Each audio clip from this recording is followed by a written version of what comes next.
This week I'm at the Evangelist Conference, which is organised by J. John and his Evangelistic Trust. And this morning the conference was opened by RT Kendall, who spoke about faith. And he was talking from the book of Habakkuk. Now, Habakkuk was an Old Testament prophet whose prophecies mainly dealt with the problem of evil. And he was asking God that age-old question which so many people struggle with. How can God be good when there's so much evil in the world? How can God let bad things happen to his people? And God says, well, okay, then I'll give you an answer to that question. But when it comes to it, he says the answer isn't for now. That question will be answered finally in the last days, as the Old Testament puts it, as we as New Testament Christians would understand it as when Jesus returns. And we know that the Bible tells us when Jesus returns, every knee will bow, every tongue will confess that Jesus is Lord, to the glory of God the Father. And at that point, God will justify himself for all of history as to why bad things happen to good people. And what's amazing is Habakkuk's response. And RT Kendall talked about it in terms of what he called the betrayal barrier. And he said that many people never have the faith to break through the betrayal barrier.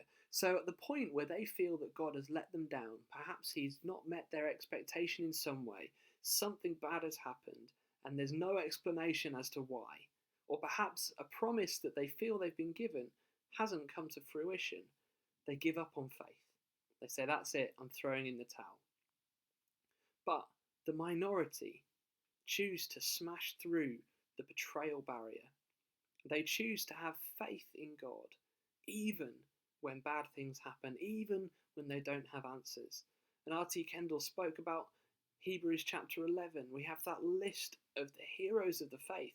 And at the very end of the chapter it says, all of these people were commended for their faith, yet none of them received what was promised to them. That's the challenge for us today. And I want to just read you these words. This is Habakkuk's final response when he comes to terms with the fact that he doesn't get his immediate answer to the question of evil.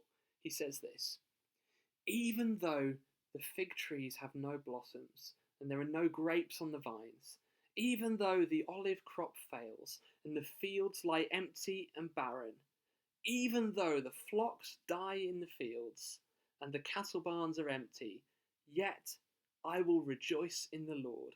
I will be joyful in the God of my salvation. So I wonder, are you facing a moment of the betrayal barrier? And are you prepared to push through that barrier in full knowledge that you may never know the answer to your question? You may never understand why that thing has happened, but are you prepared to have faith that's persistent? Are you prepared to say, I will rejoice in the God of my salvation in the midst of trials? I pray that you'd be blessed this week as you seek to follow Jesus, whatever you're going through.